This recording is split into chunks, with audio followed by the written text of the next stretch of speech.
Hello everyone, welcome to Vindi Ayurveda classes. आज हम शल्य तंत्र विषय का एक बहुत इंपॉर्टेंट टॉपिक पढ़ने वाले हैं जो है शुद्र रोग। ठीक है, this is very important from exam point of view. इसे हम इजी ट्रिक से याद करेंगे।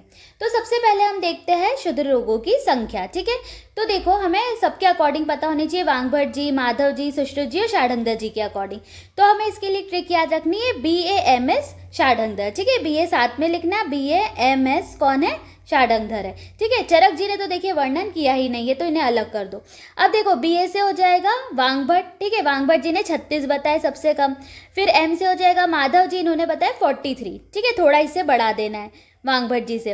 फिर सुश्रुत जी ने बताया है 44। ठीक है, +1 कर देना। 43 इनके थे माधव जी के, इनके +1 44 है। ठीक है, और षाढ़ंगधर जी, S से षाढ़ंगधर, S से 60, तो इनके है 60। और सबसे कम 36 है वांगभट जी के। ठीक है, और देन 43, 44, तो इस तरह से आपको ये याद रहेगा। ठीक है, तो संख्या हो गई। अब हम देखते हैं शुद्र रोगों में दोष। ठीक है, देखिए जो पूरा वर्णन है शुद्र रोगों का, सुश्रुत निदान स्थान 13 जो है शुद्र रोग निदानम, उसमें पूरा वर्णन किया गया है। ठीक है, तो सबसे पहले हम देखते हैं वातज कौन कौन से होते हैं। ठीक है, तो इसके लिए आपको एक ट्रिक याद रखनी है। सन्नी के मूषक का पैर हवा में प्रकाश करता है। ठीक है, सन्नी कोई लड़का है, ठीक है, उसके पास एक मूषक है, रैट है ना, तो उसका जो रैट है ना, उसका जो पैर है उससे हवा में प्रकाश हो जाता है। ठीक है, यहाँ पे हवा क्यों लिखा है? वात के लिए। इससे आपको याद रहेगा कि हवा मतलब ये वात वाली ट्रिक है ना, वातज शुद्ध रोगों वाली ट्रिक है। तो देखिए कौन कौन से हो गए इस ट्रिक से याद। तो अब हम देखते हैं। देखो सन्नी से हो जाएगा सन्निरुद्ध गुद। ठीक है, फिर ये जो मूषक है उससे हो जाएगा मशक। ठीक है, जो पैर है ना उससे हो जाएगा पाददारी। फिर प्रकाश जो उससे हो जाएगा निरुद्ध प्रकाश। ओके, ठीक है, तो देखिए सन्निरुद्ध गुद, मशक, पाददारी और निरुद्ध प्रकाश, इन सब में वात दोष की प्रधानता होती है। ठीक है, वातज शुद्ध रोग है। ठीक है, अब हम देखते हैं पित्तज। ठीक है, कौन कौन से शुद्ध रोग है जिसमें पित्त की प्रधानता होती है। तो देखिए इसके लिए आपको ट्रिक याद रखनी है। पॉली कक्षा में बबीता के जाल में फंस गई। ठीक है, कोई लड़की है, उसका नाम है पॉली, है ना, वो अपनी क्लास में, कक्षा में बबीता के जाल में फंस चुकी है। ठीक है, तो देखो पहले तो यहाँ P से स्टार्ट हो रहा है, तो आपको समझ आ जाएगा पित्तज की ट्रिक है। ठीक है, अब पॉली से क्या हो जाएगा? देखो पॉली से हो जाएगा पालित्य। ओके, कक्षा से तो कक्षा ही रहेगा। ठीक है, फिर आता है बबीता, तो ब का व पढ़ लेना, तो उससे हो जाएगा विव्रता। ठीक है, उसके बाद जाल से हो जाएगा जाल गर्दभ। ओके, ठीक है, तो देखिए पालित्य, कक्षा, विव्रता और जाल गर्दभ, ये पित्तज शुद्ध रोग है। ठीक है, फिर हम देखते हैं कफज। देखिए कफज में तो एक ही है, अनुशय्या, आपको थोड़ा याद रखना है क्योंकि इसमें एक ही है। ठीक है, अब नेक्स्ट हम देखते हैं वात पित्त। मतलब कौन कौन से शुद्ध रोग है जिसके अंदर वात और पित्त रहता है। ठीक है, तो देखो इसके लिए ट्रिक है, बाप के व्यंग पर इंद्रनील चुप थे। क्लियर, तो देखो वात पित्त बोल रहे हैं ना वो, तो ये B से हो जाएगा वात और P से हो जाएगा पित्त। ठीक है, तो आपको याद रहेगा कि वात पित्त वाले की ट्रिक है ये ना, जो बाप से स्टार्ट हो रही है। तो बाप के व्यंग पर इंद्रनील चुप था। अब इसको डिकोड करते, देखो देखो ये जो व्यंग है उससे तो व्यंग ही हो जाएगा। ठीक है, इंद्रनील से ये जो इंद्र है ना उससे हो जाएगा इंद्र वृद्धा। ठीक है, और ये जो नील लिखा है इससे हो जाएगा नीलिका, और ये जो चुप लिखा है ना इससे हो जाएगा चिप। ठीक है, तो देखिए व्यंग, इंद्र वृद्धा, नीलिका और चिप। ठीक है, ये सारे में वात पित्त दोष रहता है। ठीक है, अब नेक्स्ट आता है वात कफज से होते। ठीक है, अब देखो इसको याद करने की ट्रिक थोड़ी बड़ी है, तो हमें उसको समझ के याद करना पड़ेगा। सबसे पहला क्या लिखा है, देखो आज परी को पद्मिनी ने पाषाण से मारा। ठीक है, कोई लड़की थी, उसका नाम था परी। ठीक है, उसको किसने? पद्मिनी ने। ठीक है, कब मारा? आज। तो आज परी को पद्मिनी ने किससे मारा? एक पत्थर से मारा। अब जब उसको पाषाण से मारा तो दो चीज हुई, एक तो वो अंधी हो गई और एक उसकी नाक टूट गई। ठीक है, अब उसकी नाक टूट गई तो उसकी नाक में से उसे युवा कछुए व दारू की गंध आने लगी। ठीक है, तो ये ट्रिक आपको इसमें याद रखना है। अब देखो, अब हम इसको डिकोड करते हैं। ठीक है, तो देखो आज से हो जाएगा अजगल्ली का।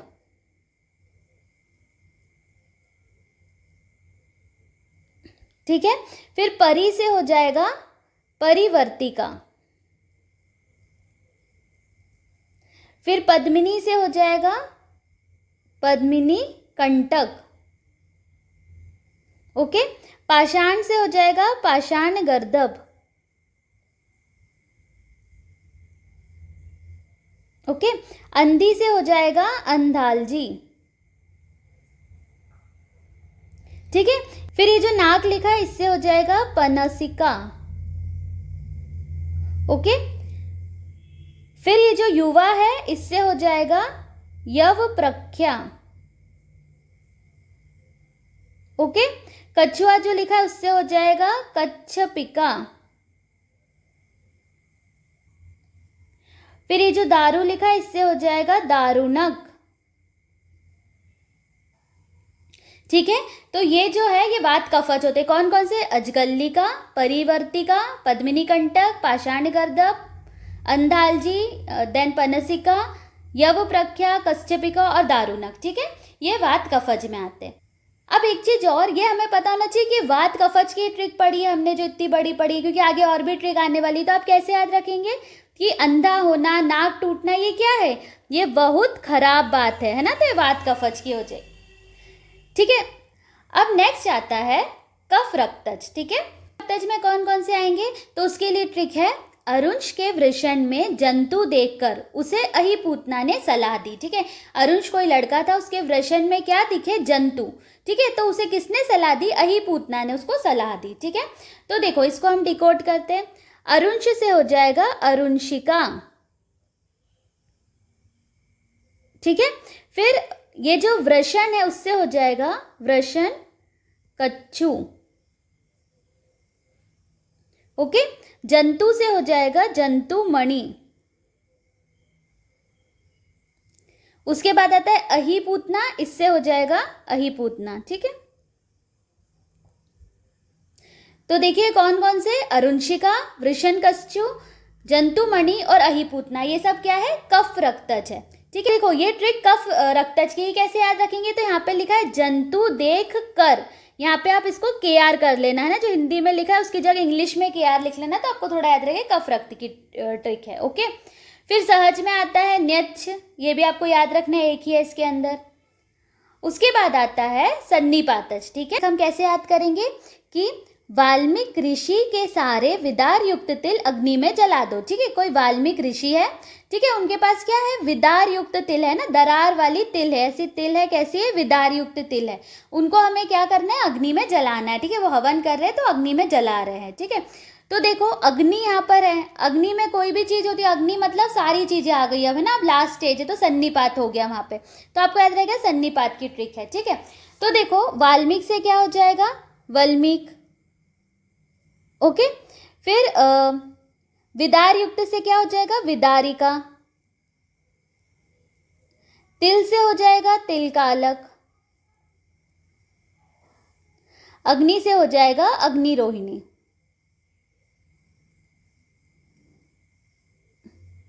ओके।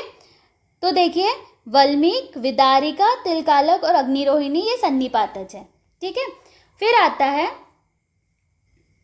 अब नेक्स्ट आता है मुख दूषिका। ठीक है। मुख दूषिका में कौन से दोष होते हैं? कफ, वात और रक्त। तो इसको कैसे याद करेंगे हम? देखो यदि मुख दूषित हो गया है ना, खराब हो गया है, तो हमें मुख को क्या करना है? कवर करना है। कवर, उससे हो जाएगा कफ, वात और रक्त। ठीक है। तो मुख दूषित होने पर उसे कवर करना है, तो इससे आपको याद रहेगा। फिर आता है कदर। कदर में कौन सा है? मेद और रक्त है। ठीक है। इसको कैसे याद करोगे? इधर लिख लो मेरी कदर करो, है ना, मेरी कदर। तो उससे हो जाएगा मेद और रक्त। ठीक है। अब आता है कौन सा दोष होता है? तो इसमें एक तो व्यान वायु है प्लस कफ दोष होता है। ठीक है। तो देखो इसको आप कैसे याद रखेंगे? तो इसको ऐसे लिख लो विक्की, है ना, कोई लड़का है उसका नाम क्या है? विक्की है। विक्की के चेहरे पे बहुत सारी चर्मकील हो चुकी है। ठीक है। तो विक्की से याद रहेगा वी से व्यान वायु और के से कफ। ठीक है। तो विक्की को क्या है? चर्मकील है। ठीक है। फिर आता है विस्फोट। ठीक है। तो इसमें है पित्त प्लस रक्त। इसको कैसे याद करेंगे हम? तो विस्फोट कहाँ हुआ है? परे। हम बोलते हैं ना कि यहाँ से थोड़ी दूर, मतलब थोड़ी परे, है ना। प से हो जाएगा पित्त, र से हो जाएगा रक्त।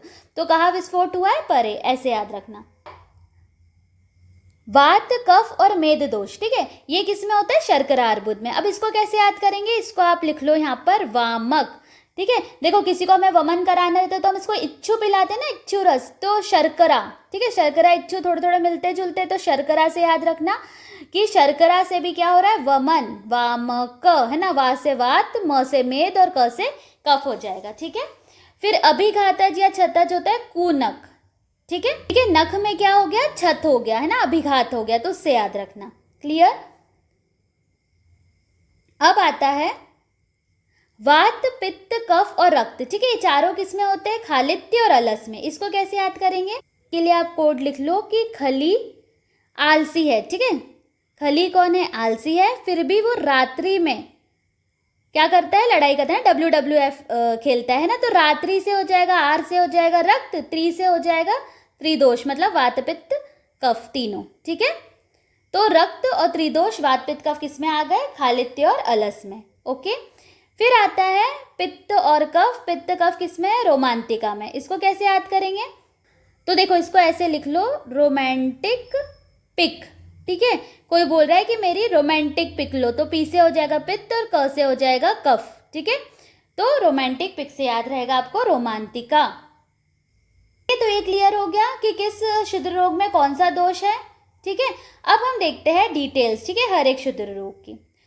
तो सबसे पहले आती है अजगल्लिका। इसके लिए क्या बोला है? स्निग्धा, है ना, जो स्निग्ध हो, सवर्णा, त्वचा के समान वर्ण वाली हो, ग्रथिता, है ना, गांठ वाली, जिसमें पेन नहीं होता है, निरुजा, ग्रंथि शनिवार, ठीक है, ऐसी जो ग्रंथि होती है ना वो अजगल्लिका कहलाती है। फिर बाला नाम अजगल्लिका किस में होती है? मेनली बालकों में होती है, ठीक है। और मूंग प्रमाण इसके लिए बोला गया, मूंग प्रमाण की होती है। अब देखिए इसे आप कैसे याद कर सकते हैं? यहाँ पे अज लिखा है ना, इसको अजा पढ़ लो, ठीक है। अजा मतलब क्या होता है? बकरी, और बकरी का दूध किसको देते हैं? बालकों में देते हैं, ठीक है, क्योंकि जब माँ का दूध अवेलेबल नहीं होता है तब हम किसका दूध देते हैं? अजा का दूध देंगे ना, तो बालकों को देंगे, बाला नाम यहाँ से याद हो जाएगा, ठीक है। मूंग की दाल भी किसको देते हैं? हम बच्चों को देते हैं, ठीक है। अज को अजा से कोरिलेट करके आपको बालक और ये मूंग प्रमाण यहाँ पर याद हो जाएगा, ठीक है। फिर आता है नेक्स्ट, आती है यव प्रख्या, ठीक है। तो यव आकार सुकठिना ग्रथिता मांस संश्रिता, ठीक है।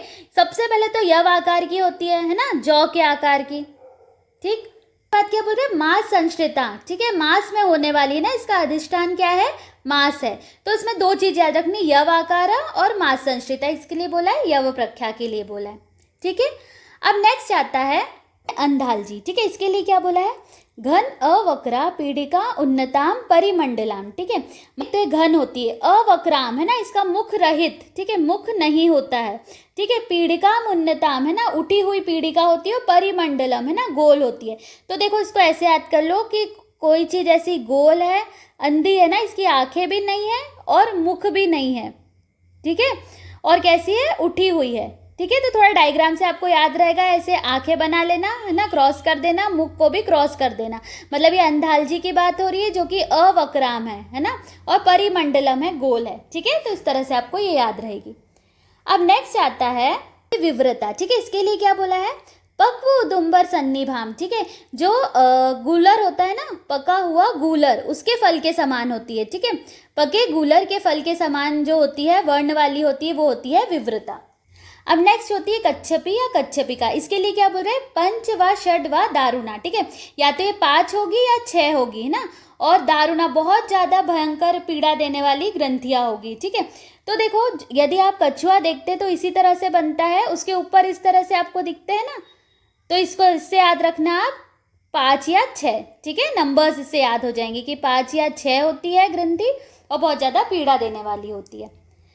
देन नेक्स्ट कम्स, ठीक है, तो देखिए इसके लिए बोला है पाणीपात तले संधव ग्रीवा ऊर्ध्व जत्रुनी, ठीक है। कहाँ कहाँ होती है? पाणीपात है ना, हाथ पैर के तलों में, संधियों में, ग्रीवा में और ऊर्ध्व जत्रु के ऊपर होती है वल्मीक, ठीक है। तो इसको आप कैसे याद कर सकते हैं? देखो वाल्मीकि ऋषि से याद कर लो, ठीक है, जो वाल्मीकि ऋषि थे ना, उनके क्या? पाणीपात, ठीक है। तो आपको ये श्लोक की लाइन याद रहेगी, पाणीपात तले वाल्मीकि ऋषि के पाणीपात, इस तरह से है ना, क्योंकि वो डायरेक्ट श्लोक ही देंगे, ठीक है। देन नेक्स्ट कम्स इंद्रवृद्धा, ठीक है। क्या बोला है? पद्म पुष्कर वन मध्य पीड़िका भी समाचिताम, ठीक है। देखो पद्म पुष्कर के समान मतलब कि कमल की पंखुड़ियों के समान होती है और मध्य में बहुत सारी छोटी छोटी इसके चारों ओर पीड़िकाएं भी होती है, ठीक है। तो पद्म पुष्कर ये वर्ड यहाँ पे हमें याद रखना है, ठीक है। तो कैसे याद करेंगे कि इंद्र भगवान जो थे वो कमल के पुष्प पे बैठ के आए, ठीक है, पद्म पुष्कर है ना, या कमल की पंखुड़ियों पे बैठ कर आए कौन, इंद्र भगवान। तो उससे थोड़ा आपको याद रहेगा, ठीक है। फिर आता है पनसिका, ठीक है। ये क्या बोल रहे हैं इसके लिए, कर्णोपरि समन्ताद्वा पृष्ठे वा पीड़िका उग्ररुक और शालूकवत, ठीक है। तो देखिए कर्णोपरि मतलब दोनों कानों पर, समन्ताद्वा है ना, या फिर कानों के चारों ओर, ठीक है। तो दोनों कानों पर या फिर कानों के चारों ओर या फिर पृष्ठ पे जो पीड़िका हो, है ना, जैसे बहुत ज्यादा पीड़ा हो, वो है पनसिका, ठीक है। देखो नाम में नासिका आ रहा है लेकिन स्टार्ट श्लोक कहाँ से हो रहा है, कर्ण से, है ना, कर्णोपरि दोनों कानों में है और नाम है पनसिका, ठीक है। तो इससे थोड़ा कोरिलेट करके याद रखना। और शालूक वर्ड, ठीक है, शालूक के समान, ठीक। देखो यहाँ पर पनस वर्ड आ रहा है, ठीक है, एक वेजिटेबल ना पनस, यहाँ पे शालूक आ रहा है, कमलकंद, ठीक है। तो उससे भी कोरिलेट करके याद रखना कि, ठीक है। नाउ नेक्स्ट कम्स पाषाण गर्दभ, लिए क्या बोल रहा है, हनुसंधौ समुद्भूतम शोफम अल्पम रुजम स्थिरम, ठीक है। तो मेन चीज तो यहाँ पर याद होना चाहिए हनुसंधि, ठीक है, वहां पे होती है जो शोफ, ठीक है। और कैसी होती है, अल्प रुजा वाली और लेकिन स्थिर, ठीक है, स्थिर शोफ होती है, वो होती है पाषाण गर्दभ। इसको कैसे याद रखेंगे, तो देखो तो यहाँ हनु वर्ड आ रहा है ना, हनु संधि, तो हनु को हनुमान जी पढ़ लेना। हनुमान जी बड़े बड़े पाषाण वाषण सब उठा लेते थे, है ना, इतने शक्तिशाली थे, तो इससे याद हो जाएगा पाषाण गर्दभ में हनु संधव में होती है, ठीक है। फिर नेक्स्ट आता है जाल गर्दभ, ठीक है। जाल गर्दभ में है विसर्पवत सर्पति, जो विसर्प है ना उसके जैसे जो फैलता है, उसके समान फैलता है, वो है जाल गर्दभ। इसको कैसे याद रखेंगे, तो देखो यहाँ सर्प वर्ड आ रहा है ना, तो सर्प को पकड़ने के लिए हमने क्या फैलाया, जाल, ठीक है। तो उससे याद हो जाएगा कि जाल गर्दभ जो है वो विसर्पवत सर्पति, ठीक है। देन नेक्स्ट कम्स कक्षा, ठीक है। इसके लिए क्या बोला है, बाहु पार्श्व अंश कक्षासु कृष्ण स्फोटा सवेदनम, ठीक है। कहाँ कहाँ होता है ये, बाहु पार्श्व अंश और कक्षा वाले रीजन में, ठीक है। कृष्ण स्फोट होगी और वहां पे बहुत ज्यादा पीड़ा भी होगी। तो देखो कक्षा मतलब क्या होता है, जो हमारा एक्जिला वाला पार्ट होता है, हमारे शोल्डर्स हो गए, रिब्स होते हैं, सारी चीजें कनेक्टेड होती है ना, आर्म्स कनेक्टेड होते हैं, इसलिए यहाँ पे देखो बाहु वर्ड आ रहा है, बाहु पार्श्व अंश कक्षासु, ठीक है। तो ये लाइन आपको यहाँ पे याद रखनी है। देन नेक्स्ट कम्स विस्फोटक, ठीक है। इसके लिए क्या बोला है, अग्निदग्ध निभा स्फोटा सज्वरा रक्त पित्ततः, है ना, क्वचित सर्वत्र वा देहे स्मृता। तो अग्निदग्ध निभा स्फोटा, है ना, मतलब जिस तरह से अग्नि से जल जाते हैं ना तब जो स्फोट होती है ना, जैसे ब्लिस्टर्स होते हैं, इसमें भी वैसे ही होता है ना, अग्निदग्ध के समान स्फोट होगा, ज्वर भी होता है ना। और कौन सा दोष होता है इसमें, हमने पहले ही पढ़ लिया, रक्तपित्त, पित्त दोष के कारण अग्नि के समान जलने वाला जो स्फोट होता है, जिसमें ज्वर भी होता है, वो विस्फोटक है, ठीक है। या तो फिर क्या बोल रहे हैं वो, क्वचित सर्वत्र वा देह स्मृता, है ना, या तो किसी एक प्रदेश में होगा या फिर सर्वत्र, है ना, या तो पूरे शरीर में हो सकता है, ठीक है। तो वो विस्फोटक होता है। अब इसको कैसे याद करेंगे, अब देखो कहीं पर भी विस्फोट होगा, है ना, कुछ बम वम जलेगा तो वहां पर क्या होगी, अग्नि तो होगी, इसलिए यहाँ पर अग्निदग्ध निभा स्फोटा बोला है, ठीक है। नेक्स्ट आता है अग्निरोहिणी, लिए क्या बोल रहे हैं, कक्षा भागेशु ये स्फोटा, है ना, कहाँ पे होगी, कक्षा भाग में होगी। जबकि हमने कक्षा में क्या पढ़ा, कक्षा में हमने बाहु पार्श्व अंश फिर कक्षा वर्ड आ रहा था, ठीक है। यहाँ पे अग्निरोहिणी में क्या आ रहा है, कक्षा भागेशु ये स्फोटा ना। फिर इसमें क्या होता है, अंतर्दाह ज्वर करा दीप्त पावक सन्निभाहा, ठीक है, मतलब कोई अग्नि के समान, ठीक है, अंतर्दाह हो और ज्वर हो, ठीक है, वो होती है अग्निरोहिणी। फिर एक मेन चीज यहाँ पर क्या बोल रहे हैं, इसमें 10 दिन में या 15 दिन में, ठीक है, सप्ताहात दशात और पक्षात घनंती मानव, है ना, मतलब या तो 7 दिन में या 10 दिन में या 15 दिन में ये मृत्यु को प्राप्त हो जाएगा मानव, है ना, तो इसको अग्निरोहिणी हो गई। तो नाउ नेक्स्ट कम्स चिप, ठीक है। तो देखिए क्या बोल रहे हैं वो, नख मास अधिष्ठाय पित्तम वातश्च वेदनाम, ठीक है, मतलब कि पित्त और वात के कारण नख मास में जो वेदना होती है ना उसको हम चिप बोलते हैं, ठीक है। इसी को शतरोग या फिर उपनख भी बोलते हैं, ठीक है। इसको कैसे याद करेंगे, देखो यदि हमारी उंगली चिपा जाती है, ऐसे बोलते हैं ना, उंगली चिपा गई, ठीक है, तो नख चिप जाता है ना, किसी क्षत के कारण, है ना, लग जाती है, तो उससे याद रखना कि चिप से नख चिप गया, ऐसा कुछ याद कर लेना, ठीक है। फिर आता है अनुशयी, तो देखिए क्या बोल रहे हैं इसके लिए, गंभीरम अल्पम संरंभाम सवर्णाम उपस्थिताम, ठीक है, मतलब ना गहरी धातुओं में उत्पन्न होने वाली है ना सवर्ण, ठीक है, त्वचा के ही समान वर्ण वाली जो होती है पीड़िका, उसे हम अनुशयी कहते हैं। शयी में कफ दोष होता है, यह हम पहले पढ़ चुके हैं, है ना। और हमें पता है कि कफ व्यक्ति के लक्षण क्या होते हैं, गंभीर बुद्धि, हमने पढ़ा था ना, गंभीर बुद्धि, स्थिर अंग, इस तरह से कफ प्रकृति के लक्षण होते थे। गंभीर वर्ड आ रहा है ना, गंभीर धातुओं में होने वाला जो वह अनुशयी है, ऐसे आप याद कर सकते हैं, ठीक है। अब नेक्स्ट आता है विदारिका।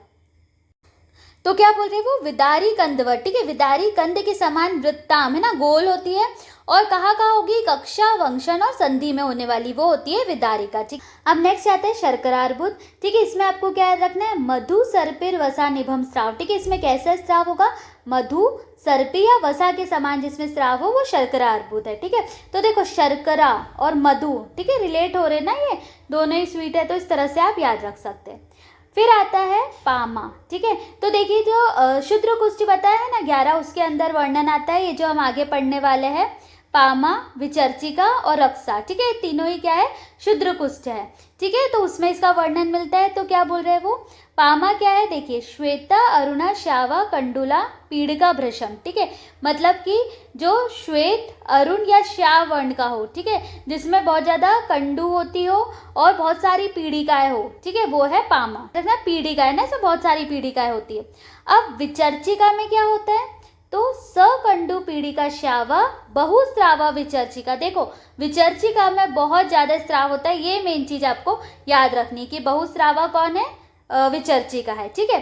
फिर आता है रक्षा, रक्षा में क्या बोल रहे हैं, इसमें स्राव नहीं होता, इसमें सिर्फ कंडू होती है, आपको ये याद रखना है, ठीक है, ठीक है, दिस इज क्लियर। अब नेक्स्ट आता है गाद्दारी के लिए क्या बोल रहे, परिक्रमणशीलस्य वायुर अत्यर्थ रुक्षयो पादियो कुरुते दारी सरुजान तल संश्रिता, ठीक है, मतलब परिक्रमणशील से ना, जो व्यक्ति बहुत ज़्यादा घूमता है, ठीक है, तो वायु के कारण क्या होता है, अत्यधिक रुक्षता के कारण उसके जो पैरों के तलवे होते हैं वहाँ पर दरारें आने लगती है ना, और पीड़ा भी होती है ना, कहाँ पे होती है, तल में, है ना, पैरों के तल में मेनली होती है, ठीक है, तो होती है पाददारी, ठीक है, मतलब जो एड़ियाँ फटती है ना वो होती है, ठीक है। फिर आता है नेक्स्ट कदर, ठीक है, कदर के लिए क्या बोल रहे हैं, शर्करोन्मथिते पादे शते व कंटकाधि भी, है ना, मतलब शर्करा मतलब क्या कि मतलब कंकड़, पत्थर, ठीक है, रेत आदि के यदि बार बार चोट लग जाए ना, उससे पैरों में क्षत हो जाए ना, या कंटक, है ना, कांटे से बार बार पैरों में क्षत हो जाए, ठीक है, तो ये कदर होता है ना, कौन होता है, अलस, ठीक है, अलस क्या होता है, क्लिन्न अंगुल्य अंतरौ पादौ कंटू दाह रुगान्वितौ दुष्ट कर्दम संस्पर्शात अलसम, ठीक है, मतलब क्या बोल रहा है वो, पैरों की उंगलियों के बीच में यदि गीलापन रहे, है ना, क्लिन्नता रहे, ठीक है, जैसे वर्षा ऋतु में यदि नंगे पैर चल रहे हैं, ठीक है, तो पैरों के बीच में क्या होती है, उस नमी के कारण, है ना, नदी में कंडू दाह रुजा होने लगती है, ठीक है, दुष्ट कर्दम संस्पर्शाद अलसम, ठीक है, क्या बोल रहा है वो कि, ठीक है, दुष्ट कर्दम, है ना, खराब कीचड़ के संपर्क में बार बार पैर के आने से भी क्या होता है, अलस रोग होता है, ठीक है। अब नेक्स्ट आता है खालित्य, तो देखो इंद्रलुप्त, खालित्य, रुज्या, ठीक है, सुश्रुत ने ये एक ही माना है, ठीक है, एक ही रोग है बट उसके डिफरेंट स्टेजेस है। जैसे कि इंद्रलुप्त क्या है, रोम कूपों में पहुंची वायु के साथ मिला हुआ पित्त, ये क्या करता है, रोमों को गिरा देता है ना, इसमें दूसरे बाल उत्पन्न नहीं होते, है ना, टोटली जो है बाल उगना बंद हो जाए, तो वो है इंद्रलुप्त, ठीक है। और खालित्य में क्या होता है, इंद्रलुप्त के समान ही उत्पन्न होता है, किंतु इसमें धीरे धीरे बाल गिरे, ठीक है, तो वो होती है खालित्य, है ना। अब देखिए नेक्स्ट आता है दारुणक, ठीक है, दारुणक मतलब जो डैंड्रफ है ना उसे बोलते हैं।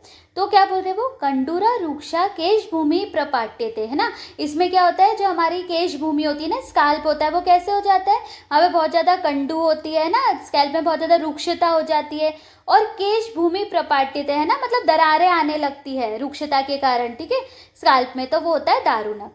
देन आता है अरुंशिका, इसके लिए क्या बोल रहे हैं, बहुवक्त्राणी बहुक्लेदानी मूर्धनी, बहुवक्त्राणी मतलब बहुत सारे छोटे छोटे मुख वाली, बहुक्लेदानी बहुत ज़्यादा स्राव वाली, मूर्धा, है ना, जो सिर वाला रीजन होता है, फेस और स्काल्प रीजन, वहाँ पर क्या होने लगती है, पीड़िकाएं होने लगती है, ठीक है, तो वो होती है अरुंशिका, ठीक है। फिर अब नेक्स्ट आता है पलित। ठीक है, पलित मतलब क्या होता है, बालों का पकना। ठीक है, सफेद होना। तो क्या क्या कारण होते हैं, क्रोध, शोक, श्रम के कारण। ठीक है, और शरीर ऊष्मा शिरोगता। ठीक है, तो इन 3 चीज़ों के कारण, क्रोध, शोक और श्रम के कारण शरीर की जो ऊष्मा है या पित्त है वह ना वो सिर में स्थान कर लेता है और सिर के बालों को पका देता है, तो वो होता है पलित। ठीक है, ठीक है। अब नेक्स्ट आता है मसूरी का। ये क्या होता है, दाह, ज्वर, रुजा, वंतस, ताम्रा, स्फोटा, सपीत का, है ना। मतलब दाह के साथ, ज्वर के साथ, है ना, पेन वाली। ठीक है, और ताम्रा है ना थोड़ी रक्त वर्ण की, ऐसी स्फोट ऐसी पीड़िका है। सपीत का है ना थोड़ा पीलापन लिए हुए, तो ये पीड़िका जो होती है वो मसूरी का होती है। फिर क्या बोल रहे, गात्रेशु वदने च अंतर विज्ञास्ता, है ना। तो देखिए कहाँ कहाँ होगी, या तो सारे शरीर में, ठीक है, या मुंह में होती है, या फिर गले के भीतर होती है ना।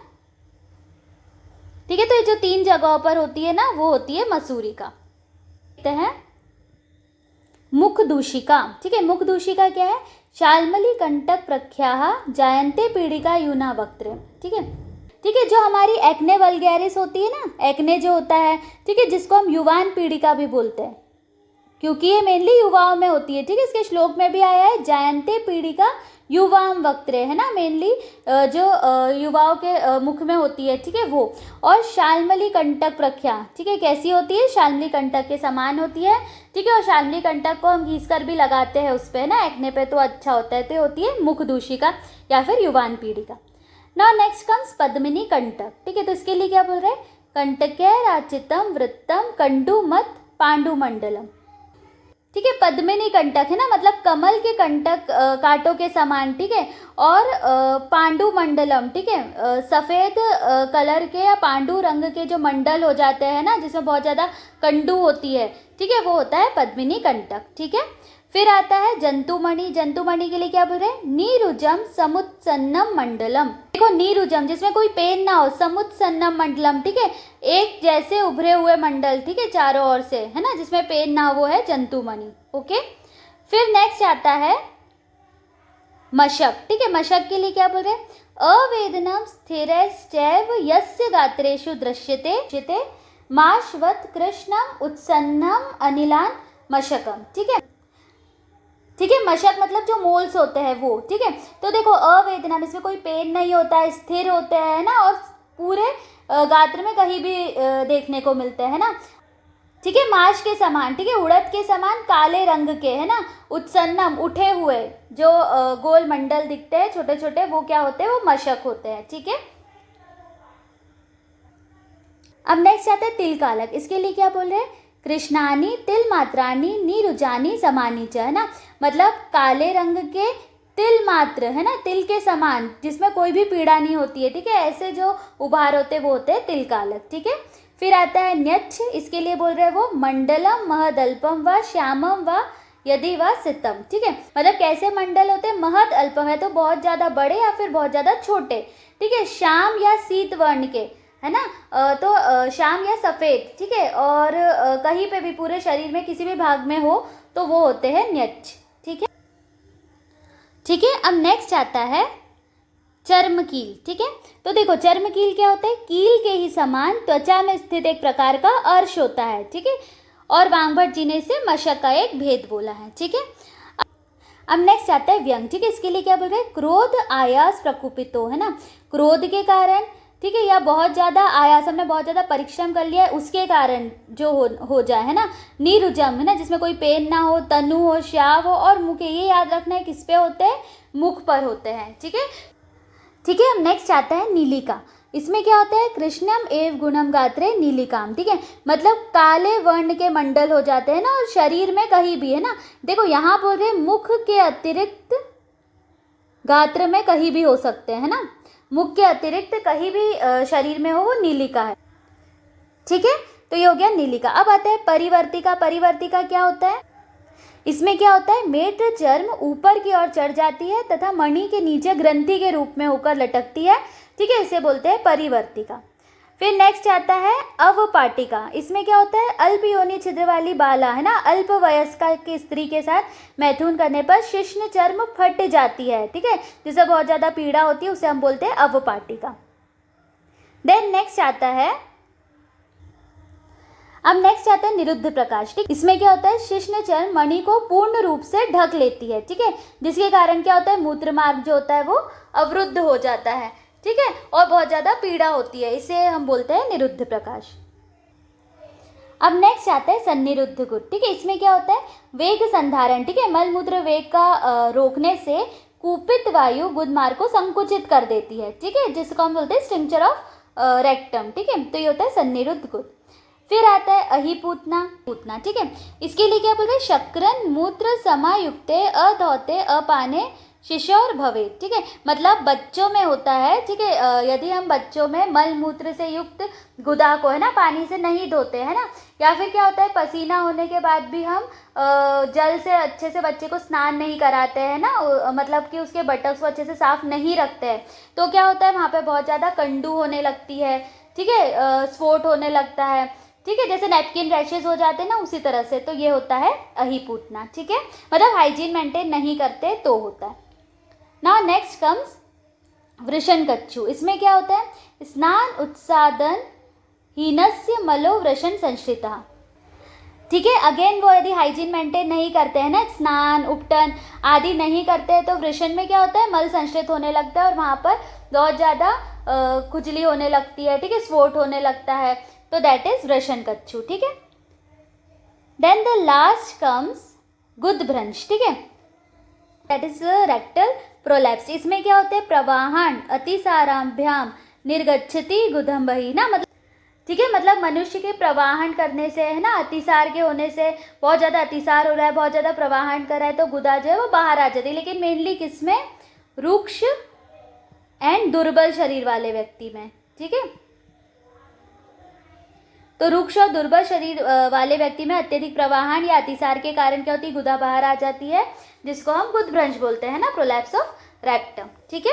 हमने शुद्ध रोग वाला टॉपिक कंप्लीट किया। 44 शुद्ध रोग जो सुश्रुत निदान 13 है ना, शुद्ध रोग निदान में दिए गए हैं, उसका डिस्क्रिप्शन यहाँ पर पूरा देख लिया, और कौन से शुद्ध रोग में कौन सा दोष होता है ये भी हमने कंप्लीट किया, प्लस हमने यहाँ पर शुद्ध रोगों की संख्या है ना, किसने कितनी बताई ये भी देख ली है। So this is very important. I hope you like this topic. To share, like and subscribe. Thank you.